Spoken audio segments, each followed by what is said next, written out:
हजुरले सुन्नु भएको छ मेरो आवाजलाई? सुन्नु भएको छ नि थम्ब अप गरिदिनुहोस्। हस् धन्यवाद।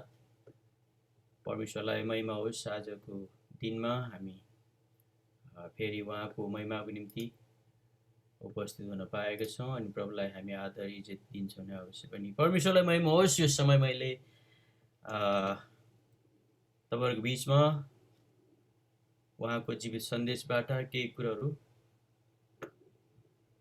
सेयर गर्ने मौका परमेश्वरले मलाई दिनुभयो र पास्टर डेभिड जेम्सबाट मैले यो अवसर पाएँ। उहाँले मलाई केही दिन अगाडि हाम्रो उहाँसँग सम्पर्क हुँदाखेरि उहाँले आजको दिनको बारेमा भन्नुभयो र मैले पनि सहर्ष स्वीकारेँ अनि आज तपाईँहरूको बिचमा उपस्थित छु। म बसेको ठाउँमा चाहिँ अहिले बिहान लगभग 7:30 हुँदैछ। अहिले बिहानको पास्टर डेभिड जेम्स बस्नुहुने ठाउँ र मेरो ठाउँ लगभग 3 घन्टाको फरक छ। त्यहाँ 10:30 को हाराहारीमा बिहान हुँदैछ भने यहाँ चाहिँ बिहान 7:30 हुँदैछ। 3 घन्टाको फरक छ। म क्यालिफोर्नियाको सन फ्रान्सिस्को भन्ने ठाउँमा लगभग 7 वर्षदेखि सेवामा कार्यरत छु परमेश्वरको महिमाको निम्ति। यहाँ म नेपालबाट यता आएको चाहिँ करिबन 13-14 वर्ष भयो। सुरुमा म भर्जिनिया भन्ने ठाउँमा पुगेँ अनि त्यहाँ परमेश्वरले 2011 मा एउटा नयाँ नेपाली सेवाकाई सुरु गर्ने मौका दिनुभयो र हामी त्यहाँ सेवाकाई गऱ्यौँ, जसमा युएनएफ भन्ने नाम दिइएको छ, United Nepalese fellowship. Virginia Woodbridge भन्ने ठाउँमा त्यो सेवा चलिरहेको छ अहिले। त्यसपछि 14बाट म क्यालिफोर्नियामा आइपुगेँ र क्यालिफोर्नियाको सन फ्रान्सिस्को भन्ने ठाउँमा सेवाकाई सुरु भयो। यहाँ चाहिँ इन्टरनेसनल नेपाली चर्चको नामबाट सेवा चलिरहेको छ। इभन हामी अहिले पनि फिजिकल रूपमा सङ्गति गर्न पाइरहेको छैन, सकिरहेको छैन। हामी जुममै भर्चुअलबाटै सङ्गति गरिरहेको छौँ। हेरौँ कहिलेसम्म हामी यो पेन्डामिकको कारणले यो अवस्थामा गुज्रिनुपर्ने हो थाहा छैन। हाम्रो आफ्नो भवन नभएको कारणले पनि हामीले त्यो गाह्रो भोगिरहेको छ, किनभने हामीसँग आफ्नो भवन छैन। यो पेन्डामिक हुने बेलामा हामीले जुन ठाउँमा सङ्गति गर्थ्यौँ त्यो ठाउँलाई हामीले छोडिदियौँ र नयाँ ठाउँ खोज्नुपर्छ र प्रार्थनामा याद गरिदिनुको लागि म अनुरोध गर्छु। हामीलाई उपयुक्त ठाउँहरू परमेश्वरले जुटाउनु भएको छ भनेर प्रार्थनामा याद गरिदिनुहोस्। मेरो 3टा छोरीहरू छन्। पहिला म अलिकति मेरो ब्याकग्राउन्ड राख्न चाहन्छु, को हो भन्ने अलिकति त्यो परिचय दिँदा राम्रै हुन्छ होला। मेरो 3टा छोरी र एउटा छोरा छन्। उनीहरू सबै यतै छन्, अमेरिकामै। मेरो जेठी छोरी स्यानडिएगो भन्ने ठाउँमा सेवा त होइन, वो सरकारी सेवा भनौँ होइन, कार्यरत छन्। मेरो छोरी ज्वाइँ नै उनीहरू आर्मीमा, यहाँको युएस आर्मीमा उनीहरू सेवाकाईमा, देशको सेवामा उनीहरू छन् अहिले पनि। अनि माइली छोरी चाहिँ तपाईँहरू कतिले फेसबुकमा या कुनै युट्युबमा देख्नुभएको पनि हुनसक्छ। उनीहरू चाहिँ पक्का सेवाकाईमै व्यस्त छन्। उनीहरू एटलान्टा भन्ने ठाउँमा बस्छन्। छोरीको नाम प्रिसिला थोकर, ज्वाइँको नाम सामुएल राई र उनीहरू त्यहाँको अमेरिकन चर्चमा पास्टरकै सेवाकाईमा उनीहरू सेवकमा कार्यरत छन्। प्रभुको महिमाको निम्ति उनीहरूले त्यहाँ काम गरिरहेको छ। मेरो 3टा नातिहरू छन्। माइलीको 2टा, जेठीको एउटा, 3टा नाति छन् मेरो। कान्छी छोरी पनि उता माइली भएको ठाउँतिरै एटलान्टामै बस्छ। ऊ चाहिँ अहिले नर्सको असिस्टेन्ट नर्सको ट्रेनिङमा पढिरहेका छन्। अब थाहा छैन भविष्यमा। अनि बिहा गर्नुपर्ने चाहिँ ऊ एउटा मात्रै बाँकी छ, कान्छी मात्रै। उसको पनि उमेर त 23 वर्ष पुगिसक्यो। प्रार्थनामा याद गरिदिनुहोस्, परमेश्वरले असल सहयोगी जुटाउनु भएको छ भनेर। मेरो छोरा बुहारी उनीहरू सियाटलमा बस्छ। अनि सियाटलमा उनीहरू आफ्नो काम त्यतातिर छन् र त्यही उनीहरू एउटा नेपाली चर्च, तपाईँले चिन्नुहुन्छ होला, पास्टर डिके ड्यानियल उहाँहरूसँगै सेवाकाईमा जाने गरिरहेको छु र क्यालिफोर्निया सन फ्रान्सिस्कोमा चाहिँ अहिले म र मेरो श्रीमती मात्रै, हामी दुईजना मात्रै यहाँ छौँ। एउटा हामी नेपालीमा एउटा भनाइ छ नि, 12 छोरा 13 नाति, बुढोको धोक्रो काँधै माथि, के भन्छ नि, हामी त्यो उखान चलाउँथ्यो नि। अनि त्यस्तै भएको छन्। छोराछोरी हुर्केपछि अब उनीहरू आफ्नो ठाउँ लाग्यो, कोही सेवाकाईको हिसाबले लाग्यो, कोही कामको विशेषले गर्दाखेरि। अनि नेपाल र यहाँको परिस्थिति अलिकति फरक छ। तपाईँहरू धेरैजना युएसएमा हुनुहुन्छ, अनि उनीहरू उतै छन् र हामी बुढोबुढी मात्रै यहाँ छौँ। मेरो श्रीमती पनि उतापट्टि अर्को नेपालमै, उहाँहरूको बिहान एभ्री मर्निङ चाहिँ सङ्गति हुन्छ। उहाँहरूको गोप्य प्रार्थना भन्ने हुन्छ 3 जनाको, अनि 3 जनाको गोप्य प्रार्थनामा उनीहरू प्रत्येक बिहान सङ्गतिमा व्यस्त छन् उनीहरू। प्रभुलाई धन्यवाद होस्। अनि यो मौका मलाई तपाईँहरूले दिनुभएकोमा, अनि पास्टर टिमोथी जेम्स उहाँसँग पनि सम्पर्क भयो केही दिन अगाडि। उहाँले पनि यो विषयलाई जानकारी गराउनु भयो होला तपाईँलाई। प्रभुलाई महिमा होस् यो समय मैले पाएकोमा। हामी परमेश्वरको वचनबाट अब अलिकति हाम्रो विचारलाई केन्द्रमा राख्नेछौँ। उहाँले आज हाम्रो निम्ति के दिनुहुन्छ, कसरी हामीले सिकाउनुहुन्छ। अघि नै प्रार्थना भइसकेको छ हामी परमेश्वरको वचनको निम्ति, र त्यो वचनमा हामी जानेछौँ। तपाईँहरू, म धेरैजना म्युटमा भिडियो अफमा देख्छु, यदि सायद आउनुभयो भने राम्रै हुन्थ्यो होला मेरो विचारमा, किनकि तपाईँको नामले मात्रै म त्यति चिन्न सक्दिनँ, तर भिडियोमा आउनुभयो भने चाहिँ सायद हामी अलिकति, यदि हुनुहुन्छ भने, यो भर्चुअलको कुरा कारण चाहिँ अलिकति यस्तै छ अघि हामी भिडियो के अरे जुम चाहिँ खोलिरहन्छौँ, खोलिराखेपछि हामी आफ्नै काममा व्यस्त हुन्छ, किनकि कहाँ के थाहै हुँदैन। अनि कहिलेकाहीँ मलाई अस्ति एउटा भिडियो मैले देखाएको थियो, यो अनलाइन क्लासमा चाहिँ भिडियो चाहिँ जुम चाहिँ खोलेर स्टुडेन्ट त मजाले निदाएछ। कहिलेकाहीँ हामी यसमा चाहिँ होइन, प्रत्यक्ष सङ्गतिमा कहिलेकाहीँ हामी निदाउने बानी छ, तर भिडियो अफ गरेपछि झन् हामी जे पनि हुन्छ। अब तपाईँ कारणवश यात्रामा हुनुहुन्छ, त्यसमा अलिकति गाह्रै हुन्छ। तपाईँलाई त्यो त भन्नु कुरो भएन, तर सम्भवतः तपाईँले भिडियो अनमा राख्नुभयो भने हामी राम्रो हुन्छ जस्तो लाग्छ। हुन्छ, परमेश्वरलाई महिमा होस्। तपाईँहरूले धेरै पटक यो खण्डहरूलाई पढ्नु भएको छ, बुझ्नु भएको छ होइन। अनि मैले पनि पढेँ, मैले पनि बुझेँ, तर बुझेँ भन्दा पनि मैले त्यो खण्डलाई किन बाइबलले यो यति साह्रो यो खण्डलाई जोड दिएको रहेछ भन्ने कुराले चाहिँ मैले आफ्नै तौर तरिकाले यसको गहिराइमा जाने चेष्टा गरेँ, र मैले त्यहाँबाट केही कुराहरू निकालेको छु। अनि जुन कुराहरू आज तपाईँ हामी सबैको निम्ति नै यो एउटा शिक्षा हुनसक्छ जस्तो लाग्छ मलाई। हामी सबैले यो खण्डबाट चाहिँ केही न केही कुराहरू, नयाँ कुरा तपाईँले थाहा पाउनुहुन्छ भन्ने मलाई विश्वास छ। र मलाई त्यो माफ गर्नुहोस्, यहाँ फोन अलिकति छोरीले फोन गरिरहेको छ। नयाँ कुराहरू सिक्नुहुन्छ भन्ने कुरा चाहिँ म ठान्छु। सायद तपाईँले अवश्य यो कुराहरू सिक्नुहुनेछ। तपाईँको हातमा बाइबल छ भने हितोपदेशको 30 अध्यायलाई म राख्न चाहन्छु। त्यहाँ हितोपदेश 3 अध्यायको एउटा खण्डमा लेखकले बडो गहिराइमा लानको निम्ति यो एउटा चिज दिनुभएको छ, हामीलाई भन्नुभएको छ। हितोपदेश 30 अध्यायको 24 देखि 28 पदलाई म तपाईँहरूको बिचमा केन्द्रमा राख्न चाहन्छु। मैले कति मिनट बोल्नुपर्ने होला पास्टरज्यू?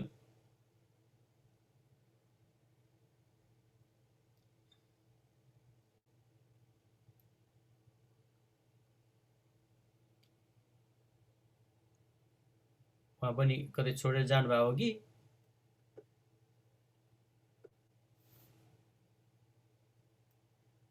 हुन्छ,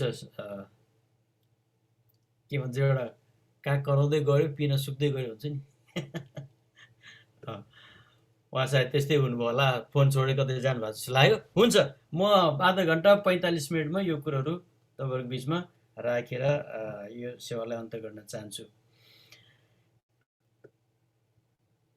हितोपदेश 30 अध्यायको 24देखि 28 पदसम्मलाई म यहाँहरूको बिचमा राख्न चाहन्छु। अहिले म पढिदिन्छु है त हामी सबैको निम्ति। यहाँ यसरी लेखिएको छ, पृथ्वीमा 4वटा कुराहरू साना छन् तापनि तिनीहरू अत्यन्तै बुद्धिमानी हुन्छन्। कमिला थोरै बल भएका प्राणी हुन् तापनि ग्रीष्म ऋतुमा नै तिनीहरू आफ्नो भोजन सञ्चय गर्छन्। सापन थोरै शक्ति भएका प्राणी हुन् तापनि पहरामा तिनीहरू आफ्नो घर बनाउँछन्। सलाहका राजा हुँदैनन् तापनि तिनीहरू लहरै हुल बाँधेर अघि बढ्छन्। छेपारालाई हातले पक्रन सकिन्छ तापनि राजाले आफ्नो महलमा यो पाइन्छ। छेपारालाई हातले पक्रन सकिन्छ तापनि राजाको महलमा यो पाइन्छ। हुन्छ, मैले यो खण्डलाई सरस्वती पढेँ। यदि अहिले होस्ट गरिरहनु भएको छ, यदि मलाई कोर्समा पढाइदिनु भयो भने म अलिकति यो स्लाइड सोमा म राख्न चाहन्छु। के छ पास्टरज्यू, सम्भव छ?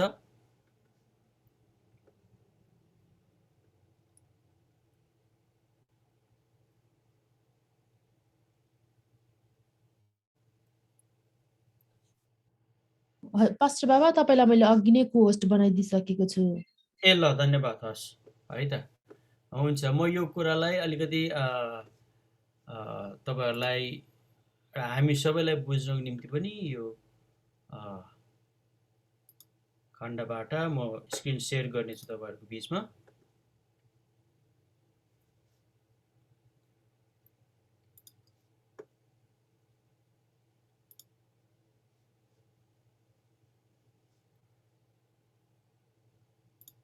माफ गर्नुहोस् है, अलिकति यहाँ मिलाउँदैछु।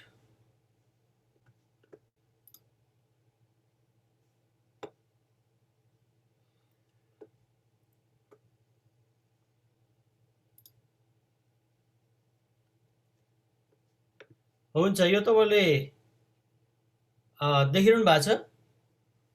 एकचोटि छ भने चाहिँ थम्स अप गरिदिनु। हजुर, धन्यवाद, मैले थाहा पाएँ। हुन्छ, मैले यो खण्डबाट तपाईँहरूलाई सरस्वती राख्न चाहन्छु। विशेष गरी यो हितोपदेश हामी 30 अध्यायको 24देखि 28 पदसम्मलाई हामीले हेऱ्यौँ। अनि जुन खण्डबाट हामीले यी कुराहरू थाहा पाउन सक्छौँ कि पृथ्वीमा 4वटा कुराहरू साना छन् तापनि तिनीहरू अत्यन्तै बुद्धिमानी हुन्छन्। 25मा कमिला थोरै बल भएका प्राणी हुन् तापनि ग्रीष्म ऋतुमा तिनीहरू आफ्नो भोजन सञ्चय गर्छन्। 26मा सापन थोरै शक्ति भएका प्राणी हुन् तापनि पहरामा तिनीहरू आफ्नो घर बनाउँछन्। 27मा सलाहका राजा हुँदैन तापनि तिनीहरू लहरै हुल बाँधेर अघि बढ्छन्। 28मा छेपारालाई हातले पक्रन सकिन्छ तापनि राजाको महलमा यो पाइन्छ। यो खण्डलाई हामीले सरस्वती पढ्यौँ अहिले। अब यस खण्डबाट हामी के कुरालाई हेर्नेछौँ आज? विशेष गरी यो 4वटा कुरोको बारेमा जुन वर्णन गरिएको छ, हामी पहिलो कुरामा यो कमिलाको कुरालाई ध्यान दिनेछौँ। हितोपदेश 6को 6मा तपाईँ हामीले अध्ययन गर्यो भने त्यहाँ ए मूर्ख, कमिला कहाँ गएर यो कुरा सिका भन्ने हामी सन्देश पाउँदछौँ, हो कि? किन यो लेखकले यी 4वटा साना कुराहरू छन् यिनीहरूबाट सिक्ने हामीलाई आज्ञा दिनुहुन्छ।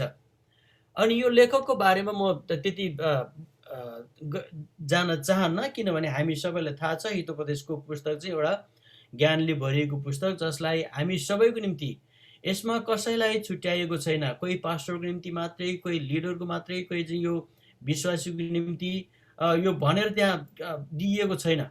हामी सबैको निम्ति परमेश्वरबाट सिक्नुपर्ने ज्ञान बुद्धिको कुराहरू चाहिँ महत्त्वपूर्ण छ प्रियहरू। त्यसको कारणले गर्दाखेरि म यो हामी समग्रमा नै हामीले यो 4वटा कुराहरूबाट के कुरा सिक्न सक्छौँ भन्दा, एक नम्बरमा हामी कमिलाबाट के सिक्न सक्छौँ भन्दा 6को 6ले भन्दछ, ए मूर्ख, कमिला कहाँ गएर यी कुराहरू सिक। तपाईँ कल्पना गर्नुहुन्छ किन लेखकले तपाईँ संसारमा सर्वश्रेष्ठ प्राणी, म सर्वश्रेष्ठ प्राणी परमेश्वरले हामीलाई बनाउनु भयो, तथापि उहाँले के भन्नुभयो? तिमी कमिला कहाँ गएर सिक। किन परमेश्वरले हामीलाई यो लेखकले किन कमिला कहाँ गएर सिक्ने कुरामा हामीले भन्दछ? कमिला यति सानो चिज हो, यति जो चाहिँ हाम्रो होइन अलि टाढाबाट त्यसलाई देख्दैन पनि, इभन सानो कमिला त नजिकमा पनि हामी देख्दैनौँ। यति ठुलो कमिलादेखि यति सानो कमिला पनि हुन्छ जुन चाहिँ तपाईँले नजिक गएर आँखाले हेर्नुपर्ने हुन्छ, जसलाई देख्नको निम्ति। र यो कमिला यस्तो प्राणी हुन् जसले आफ्नो सबै कुराहरू ठिक समयमा उसले त्यो कामहरू गरेको हामी पाउँदछौँ। यो हामी सबै तह र तबकाको निम्ति अति महत्त्वपूर्ण छ। त्यसको बारेमा म केही कुराहरू राख्न चाहन्छु। एकमा कमिलाको विशेषताको बारेमा म यहाँहरूको बिचमा राख्न चाहन्छु। उसको ओजनभन्दा एक नम्बरमा हेर्नुहोस् है, कमिला भनिन्छ उसको ओजनभन्दा 30 देखि 50 गुणा बढी भारी उसले चाहिँ बोक्न सक्दो रहेछ एउटा कमिलाले। तपाईँ देख्नुहुन्छ नि कहिलेकाहीँ एउटा सानो कमिलाले एउटा ठुलो अर्को किरा वा एउटा पात पदिङ्गर पनि बोकेर घुरुरु हिँडेको तपाईँ देख्नुहुन्छ नि, होइन? हामी त्यो कुरोहरू देख्छौँ। उसको चाहिँ क्षमता त्यो छ। दोस्रोमा चाहिँ उसको गुण के छ भन्दाखेरि विशेषता चाहिँ उसको रानु करिब 30 वर्षसम्म बाँच्ने उसको आयु हुँदो रहेछ र कमिला उसको रानु बाहेक अरू चाहिँ छिटै मर्ने उसको चाहिँ रहेछ। 3 नम्बरमा विश्वभर करिब 12,000 प्रजातिको कमिलाहरू पाइन्छ भन्छन्, हो कि? 12,000। हामी एउटै नामले बोलाउँछौँ कमिला भनेपछि सायद तपाईँको वरिपरि केही कमिलाहरू तपाईँले देख्नु भएको छ होला। कालो कमिला, त्यसलाई के कमिला के ठेउगी के कमिला भन्ने नाम दिन्छन् क्यारे, होइन? अनि कसलाई रोटे कमिला भन्ने हुन्छ, कसलाई चाहिँ पहेँलो कमिला के हामी केही कमिलाहरूको नाम मात्रै थाहा छ, तर यत्रो 12,000 कमिला हुन्छ भन्ने कुरोहरू हामीलाई थाहा थिएन। तर विश्वभरि चाहिँ त्यति कमिलाहरू हुँदो रहेछ। चौथोमा चाहिँ सबभन्दा खतरनाक कमिला जसलाई बुलेट एन्ड भन्ने नाम दिइएको रहेछ, जसको चाहिँ जुन चाहिँ यो अमेजन जङ्गलमा मात्रै यो कुरोहरू पाउँदो रहेछन्। यो बुलेट एन्ड भनेको चाहिँ यो चाहिँ एकदमै डरलाग्दो कमिला। अनि त्यसको अर्थ के भन्दाखेरि त्यो कमिलाले टोकेपछि मानिस बाँच्दैन, हो कि? ऊ चाहिँ गोली जस्तै, गोलीले हाने जस्तै त्यस्तो खतरनाक कमिलाको रूपमा उसलाई लिँदो रहेछ। अनि तर त्यो मध्येमा एउटा अन्टार्कटिका भन्ने महादेश छ। अनि यो समेत गर्दा विश्वलाई चाहिँ 7 भागमा विभाजन गरिएको छ, होइन? अनि 6 भागमा चाहिँ मानिसको बसोबास गर्न सक्ने एउटा भूभागको रूपमा महादेशमा मान्छे बस्न सक्छन् भने यो 7औं महादेश जसलाई एन्टार्कटिका भन्ने नाम दिएको छ त्यसमा मानवको बसोबास हुन सक्दैन। अनि त्यो चाहिँ सबै हिउँ नै हिउँ मात्रै छ। हामी यो ग्लोबल वार्मिङको कुराहरू सुन्छौँ नि कहिलेकाहीँ तपाईँले टिभीमा, होइन? अनि विश्वका ठुल्ठुला नेताहरू बसेर डिस्कस गरेको, छलफल गरेको ग्लोबल वार्मिङ भयो किन यस्तो भन्ने कुराहरू। अनि यो कुरालाई चाहिँ विशेष गरी यो अन्टार्कटिका जो चाहिँ अनि त्यहाँ तापक्रम बढ्ने बित्तिकै संसारभरि नै त्यसको असर पर्छ र त्यसले चाहिँ खतराहरू उत्पन्न गराउँछ। अनि यसलाई यो हिउँ नपग्लिनको निम्ति, यसलाई जोगाइराख्नुको निम्ति चाहिँ यहाँ कोही पनि मान्छेले आफ्नो घर बनाएर वा आफ्नो कुनै पनि देशले यसलाई हस्तक्षेप गर्न पाइँदैन। 22-23 वटा राष्ट्रहरू मिलेर यो चाहिँ संयुक्त रूपमा उनीहरूको ठुल्ठुलो राष्ट्रहरू, हो कि, मिलेर यो देशमा यो अन्टार्कटिकामा चाहिँ कोही पनि मानिसले आफ्नो देशले आफ्नो अधिकार जमाउन नपाउने भनेर उनीहरूको एउटा हस्तक्षेप नै छ। त्यस प्रकारले अनुसन्धानको लागि यो ठाउँमा जान पाइन्छ, गइन्छ पनि, होइन? अनि खोज तलास गर्नुपर्ने सबै कामहरू गर्न पाइन्छ।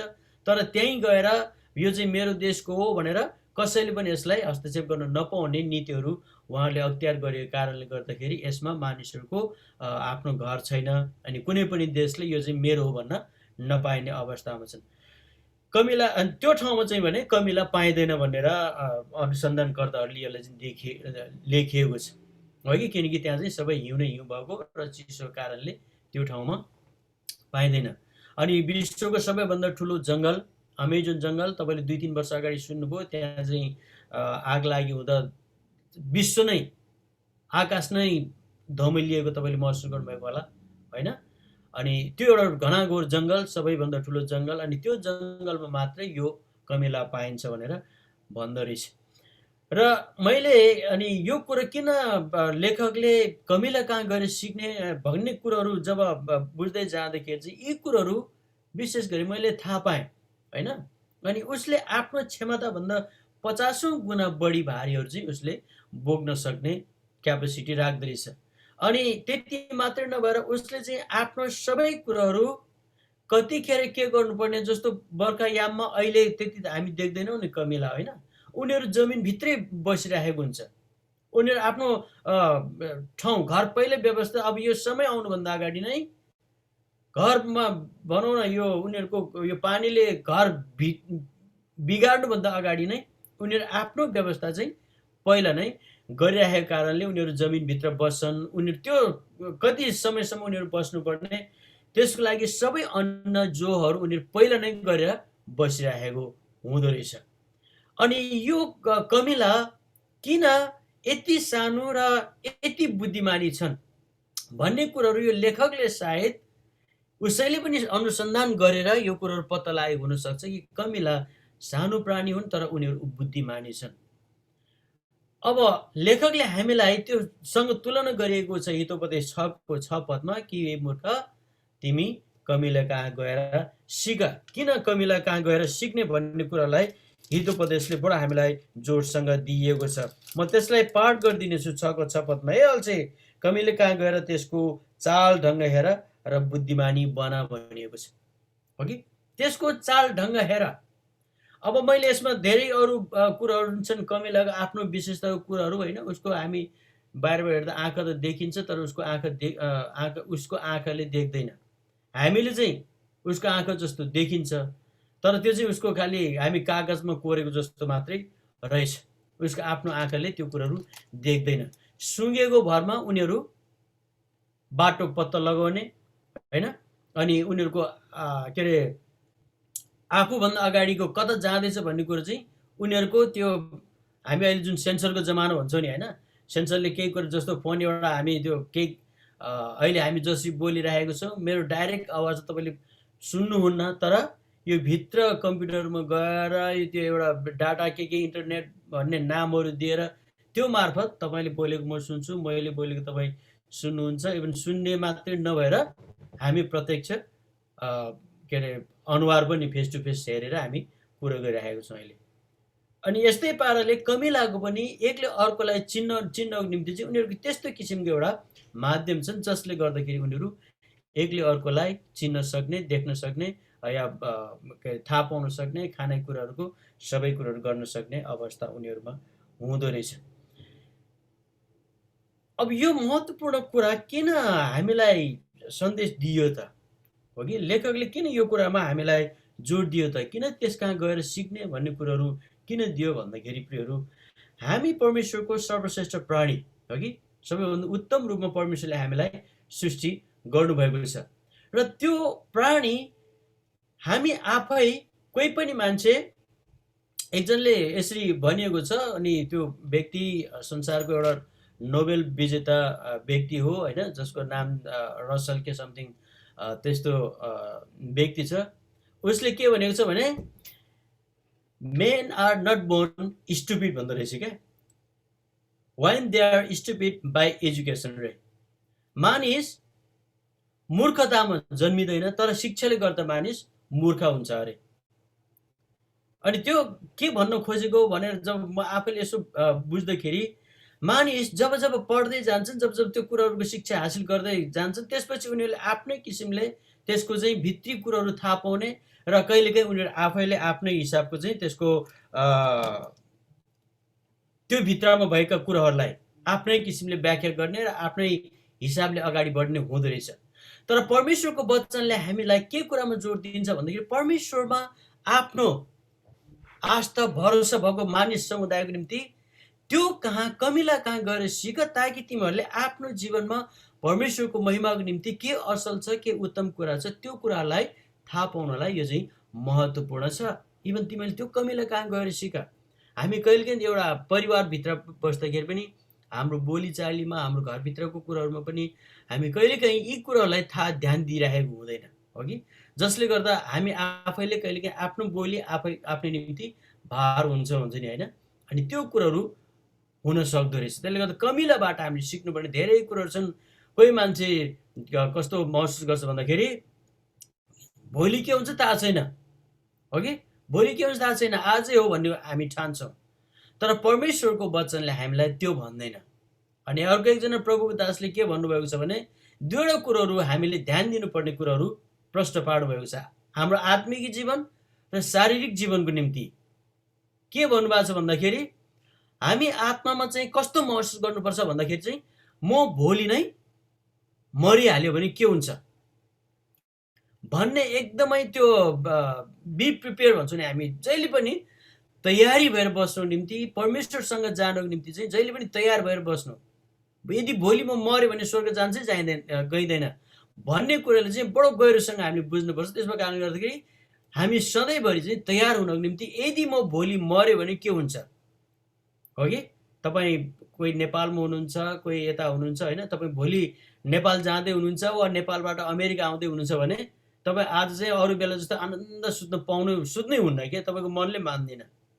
अनि भोलि म जाँदैछु यति बजे, मैले मेरो ब्याग तयार गर्नु पऱ्यो, के कपडा लानु पऱ्यो, मैले टुथपेस्टहरू हाल्यो कि हालेन, साबुनहरू हाल्यो कि हालेन, मैले चाहिने यात्राको सामानहरू जो गरी यी सबै कुरोहरू तपाईँले ध्यान दिनुहुन्छ, हेर्नुहुन्छ र त्यो हेर्नु पनि पर्छ। यदि तपाईँले गर्नु भएन भने त्यो सबै कुरोहरू बिग्रिन सक्छ। त्यसको कारणले लेखकले यहाँ के कुरामा यी सबै कुरा प्रिपेयरको निम्ति त्यो जोड दिएर भन्नुभएको छ, हामी कमिला कहाँ गएर सिक। अनि एउटा कुरा चाहिँ त्यो भनिहालेँ मैले होइन, कि हामी भोलि मऱ्यो भने म स्वर्ग गएपछि गइँदैन। आत्मिक रूपमा चाहिँ हामी त्यो सोच्नुपर्छ अरे। शारीरिक रूपमा चाहिँ के सोच्नुपर्छ अरे भन्दाखेरि, म कहिल्यै मर्दैन, हो कि? त्यसको मतलब के भन्दा भोलिको निम्ति पनि मैले जो हो चाहिँ गर्नुपर्छ है, मैले त्यो व्यवस्थित रूपमा मैले अगाडि लानुपर्छ। तपाईँ कहिल्यै नमर्ने अवस्था तपाईँले सोच्नुभयो भने के हुन्छ भन्दाखेरि, म अब 10 वर्षपछि के हुन्छ होइन, मैले 10 वर्षपछिको चाहिँ केही न केही जो चाहिँ गर्नुपर्छ है। यदि म बिमारी भयो भने के हुन्छ, त्यतिखेर मसँग पैसा छैन, यदि अहिले मैले कमाउन सकेन भने बिमारी भएको बेलामा चाहिँ मलाई 2-4 पैसा खर्च गर्नुपर्ने हुन्छ त्यतिखेर, त्यस प्रकारले मलाई चाहिन्छ भनेर तपाईँले सोच्नुहुन्छ र त्यसको निम्ति जोहो गर्नुहुन्छ। त्यही कारण लेखकले हामीलाई कमिला कहाँ गएर सिका, उसले आफ्नो ग्रीष्म ऋतुमा आफ्नो निम्ति खानपानको जसरी भण्डार गर्दछ त्योसँग सिक्न निम्ति हामीलाई लेखकले जोड दिनुहुन्छ। दोस्रो कुरामा म तपाईँहरूको बिचमा लान चाहन्छु यो शापन भन्ने शब्द जुन दिइएको छ, अनि यो अलिकति झन् यसको अलिकति विचित्र कुराहरू म तपाईँहरूको बिचमा राख्न चाहन्छु, हो कि? यसको यो शापनको बारेमा चाहिँ तपाईँले केही कुराहरू पाउनुहुन्छ यहाँनिर। यो पनि धेरै जातिका हुन्छन्। म त्यो कति जाति हुन्छन् भन्ने म तपाईँलाई अहिले त्यो भनिरहनु आवश्यक नपर्ला, किनभने यसको यो जाति या यसको भित्र जाँदाखेरि हाम्रो समय पनि धेरै हुन सक्छ। तर म सरसर्ती यसलाई तपाईँहरूको बिचमा राख्न चाहन्छु। यसको चाहिँ 5 देखि 10 वर्षको उमेर हुँदो रहेछ र यो चाहिँ एकदमै मिलेर बस्ने परिवार, हो कि? एउटा सबै सँगै बस्ने एउटा परिवारमा मिलेर बस्नको निम्ति चाहिँ यसको चाहिँ एउटा विशेष गुण हो। र यसको चाहिँ शत्रुहरूसँग युद्ध गर्नको निम्ति वा शत्रुहरू कति समयमा हामीलाई आक्रमण गर्दैछ भने चाहिँ उनीहरू एकदमै टाढाबाट पनि उनीहरू थाहा पाउन सक्दछ। त्यसो कारणले यिनीहरू कहाँ बस्छ भन्दाखेरि यो विशेष एक किसिमको जाति जुन चाहिँ मैले अहिले यो शापन भन्ने मात्रै दिइएको छ होइन, यसको अरू जाति पनि छन्, अरू जाति खोलाको डिलतिर पनि बस्छ। तर यो शापन यो चाहिँ स्पेसल कुन ठाउँमा बस्छ भन्दाखेरि यो चाहिँ चट्टानमा यसले आफ्नो घरलाई आसन बनाएको छ, हो कि? अनि शापनको 4वटा विशेषता चाहिँ यसको उमेर 5 देखि 10 वर्षको हुँदो रहेछ। यिनीहरू परिवारमा मिलेर बस्न मन पराउँछ, शत्रुको आक्रमण यिनीहरूले छिटै थाहा पाउँछन् र चौथोमा चाहिँ करिब चट्टान र यसको रङ एउटै देख्दो रहेछ।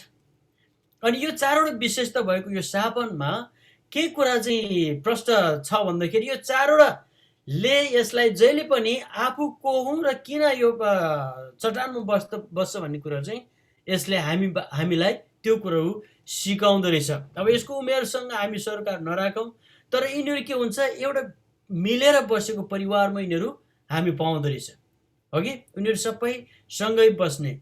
अनि त्यसले चाहिँ हामीलाई मण्डलीको एउटा प्रतिनिधिको रूप मण्डलीलाई पनि यसले चाहिँ हामी एउटा शिक्षा हासिल गर्न सक्छौँ कि यो शापनले शापनको चरित्रले के देखाउँछ भन्दाखेरि हाम्रो मण्डली परिवार जहिले पनि प्रभुको महिमाको निम्ति हामी एकसाथ परमेश्वरलाई उचाल्ने र एकसाथ प्रभुको महिमाको निम्ति अगाडि बढ्नको निम्ति यसले हामीलाई प्रेरणा मिल्दो रहेछ।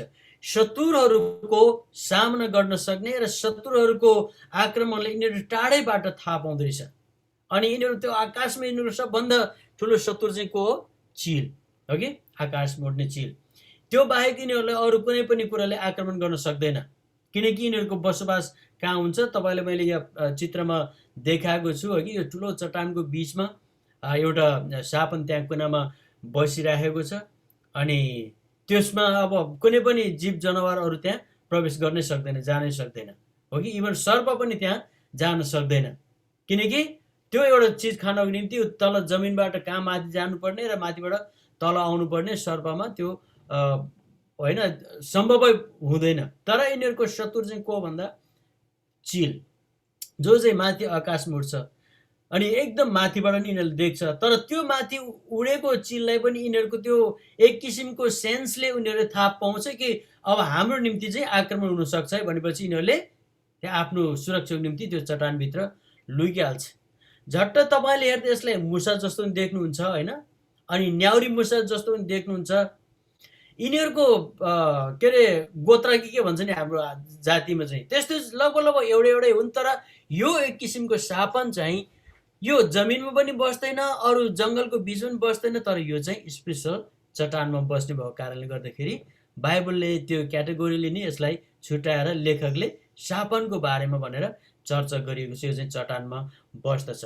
अब यिनीहरूको कलर किन यो कुराहरू म्याच खाएको छ भन्दा यिनीहरू शत्रुबाट जोगिनको निम्ति पनि यो महत्त्वपूर्ण रहेछ।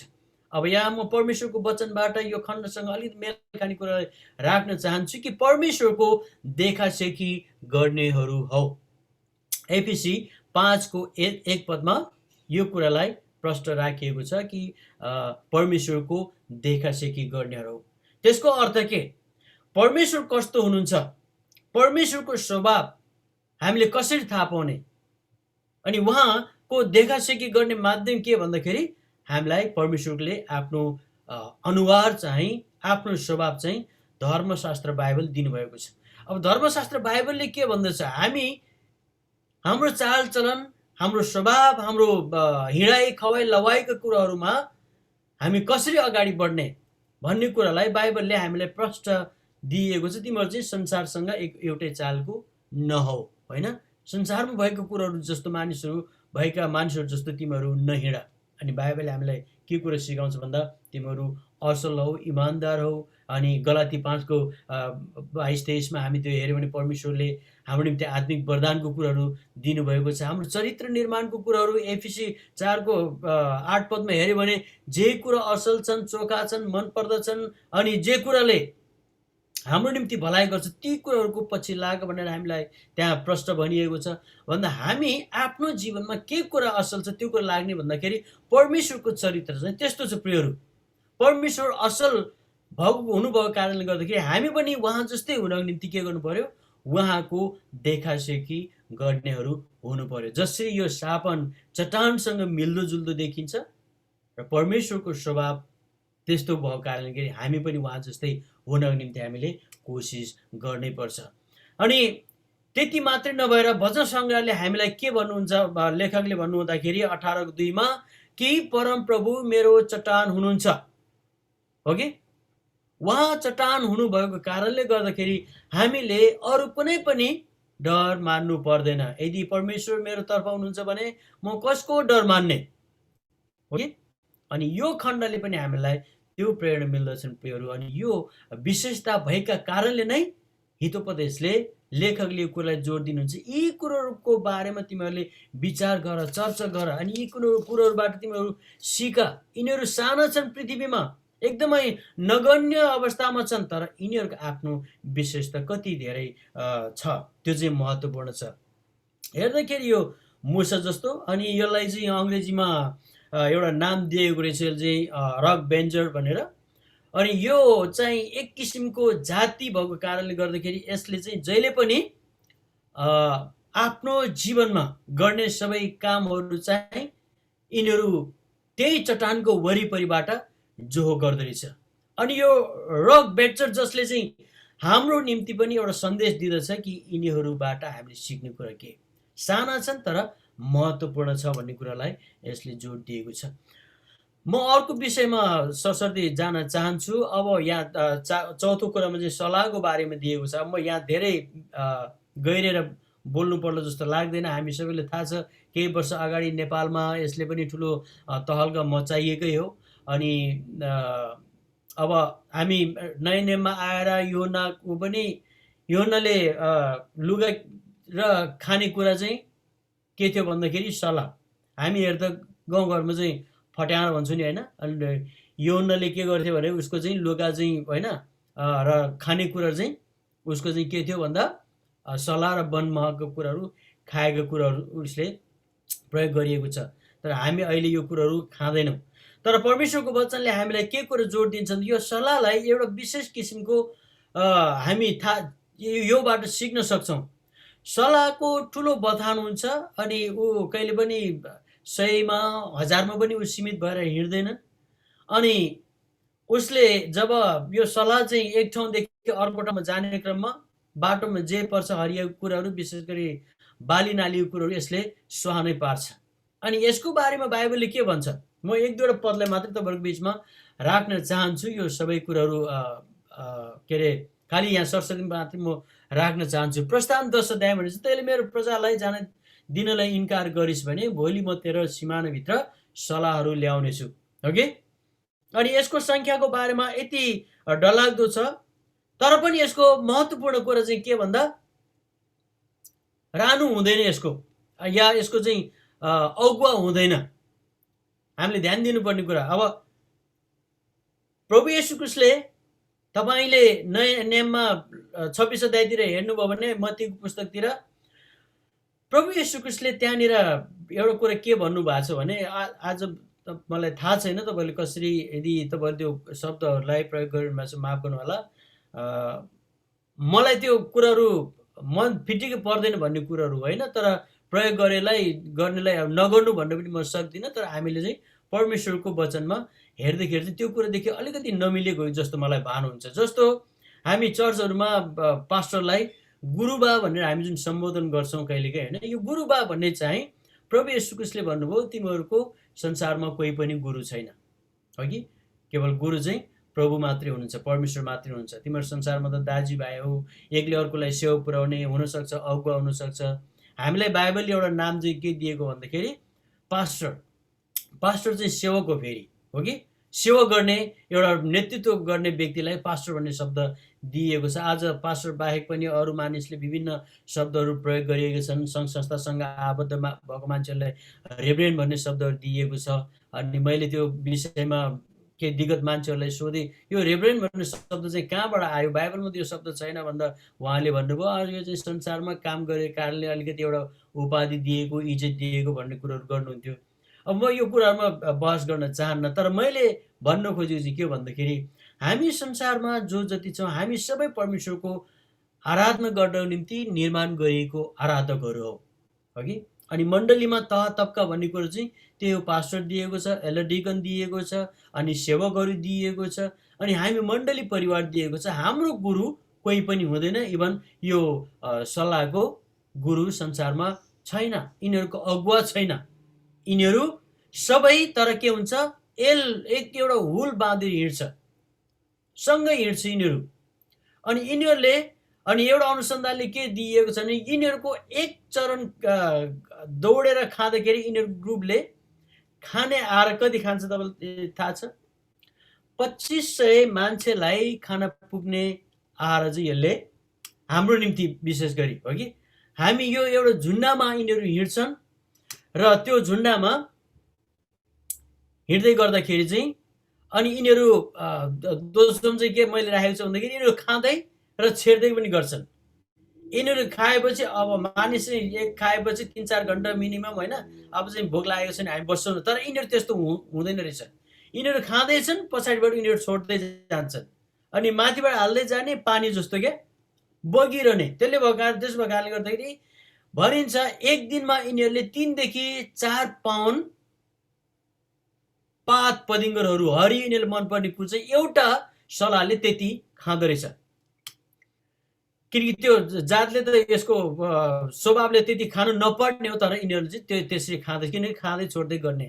र 3 मा चाहिँ मैले अझै यसको झुन्डामा चाहिँ हामी मानिसले 2500 जनाले खाने एउटा दाना पानी चाहिँ यिनीहरूले एक दिनमा खाँदो रहेछ। यिनीहरूको त्यो हुलले, मतलब त्यति ठुलो हुल भन्न खोजेको। एकजनाले हामी एउटा के अरे सल्लाहले हामी 2500 जनालाई पुग्ने आहार खाने होइन कि रासन खाने होइन कि, यिनीहरूको एक हुलले त्यति हामी 2500 जना मानिसलाई पुग्ने खानेकुरा चाहिँ यसले खाँदो रहेछ।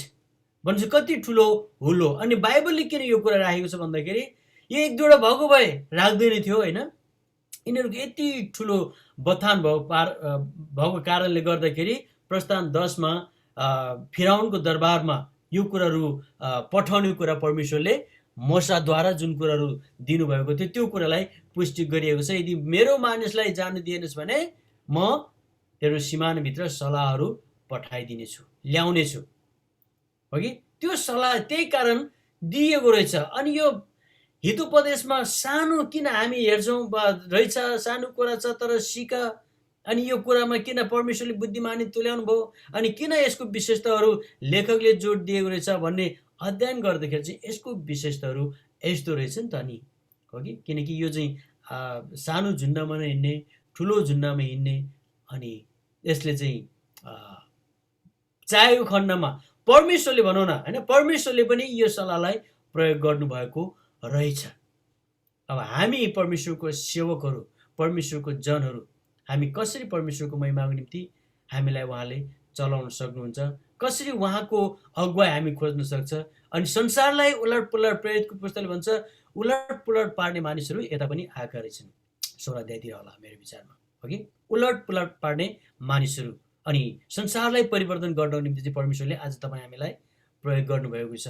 मैले केही कुराहरू हेर्दै थिएँ, अनि त्यहाँ भनिएको छ सुरुको दिनहरूमा चाहिँ, पहिलाको दिनहरूमा बाइबल संसारमा गयो, संसार परिवर्तन भयो, तर अहिले चाहिँ संसार बाइबलमा आयो, बाइबलले परिवर्तन गर्यो भन्ने भनाइहरू म सुनिरहेको थिएँ। अनि कहिलेकाहीँ त्यस्तो पनि लाग्छ, आज मण्डलीमा एक किसिमको के अरे प्रभुको महिमा भन्दा पनि संसारिक कुराहरूले बढी बास गरेको म देख्छु होइन। अनि यो कुरा नहुनु पर्ने हो, किनकि हामीलाई परमेश्वरले संसार परिवर्तन गर्नको निम्ति पठाउनु भएको छ। यो सल्लाहको झुन्डले चाहिँ हामी के कुरा थाहा पाउन सक्छौँ भन्दाखेरि प्रियहरू, यिनीहरूको संसारमा कोही पनि यिनीहरूको अगुवा हुँदैन, तर परमेश्वरको महिमाको निम्ति एकजुट भइरहेको हुन्छ। हामीलाई त कमसेकम अगुवा दिनुभएको छ नि होइन। अनि हामी कहिलेकाहीँ त्यो अगुवालाई हामी अगुवा स्वीकार गर्न र अगुवाको आज्ञाहरू आदेशहरू पालन गर्न हामीलाई गाह्रो हुन्छ। हामी विचार गरौँ, सल्लाहबाट सिकौँ कि एउटा यो चिज जसको अगुवा नहुँदा पनि कसरी मिलेर हिँड्छन् भने हामीलाई परमेश्वरले अगुवाहरू दिनुभएको छ। अनि मैले सरसर्ती जाँदैछु, सायद समय धेरै गयो कि भनेर, र यसको विशेषताको कुराहरू चाहिँ यति महत्त्वपूर्ण छ कि जसलाई हामीले व्याख्या गरेर यो छोटो समयमा सक्दैन। तर हामीले सरसर्ती हेर्दाखेरि चाहिँ यसका कुराहरूबाट हामी यो कुरा थाहा पाउन सक्छौँ। अनि यो चाहिँ करिब 3 देखि 4 महिनामा यसको मृत्यु हुँदो रहेछ। यो सधैँभरि हुँदैन, तर यिनीहरूले जब बच्चा उत्पादन गर्छ अनि त्यसको असङ्ख्य रूपमा यिनीहरू एउटै भालेबाट, एउटै पोथीबाट त्यस्तो असङ्ख्य के अरे बच्चाहरू उत्पादन हुने भएको कारणले यिनीहरूको सङ्ख्या चाहिँ वात्तै बढिहाल्छ। अब यो छेपाराको बारेमा अन्तिममा म तपाईँहरूको बिचमा के कुरा राखेर अन्त गर्न चाहन्छु। छेपारा धेरै किसिमका हुन्छन्, छेपारा पनि होइन। यहाँ अनुसन्धानले के कुरा पत्ता लगाएको छ, यसको 1500 भन्दा बढी प्रजातिका छेपाराहरू हुँदो रहेछ। तर हामीलाई यति साह्रो थाहा थिएन, है कि। मलाई चाहिँ थाहा थिएन, तपाईँलाई अब पहिला अध्ययन गर्नुभएको छ भने सायद होला, तर मलाई थाहा थिएन। अनि यो यति धेरै सङ्ख्यामा हुँदो रहेछ। अनि यसको चाहिँ रूपहरू, रङ परिवर्तन भइरहने, हामी शब्द त प्रयोग त गर्छौँ नि, तर थाहा चाहिँ नभएको होइन। कस्तो छेपारा जस्तो बोली परिवर्तन गरेको, रङ परिवर्तन गरेको हामी भन्छौँ नि। अहिले एउटा कुरा गर्ने, भरे अर्को कुरा गऱ्यो भने हामी छेपारा जस्तो नहुन भन्छ नि हामी कहिलेकाहीँ। अनि त्यो सायद हामीले त्यसको रङ परिवर्तन गरेकै नदेखे पनि अनुसन्धानले चाहिँ के देखेको रहेछ भने यिनीहरूले त्यसको चाहिँ रङ परिवर्तन भइरहँदो रहेछ।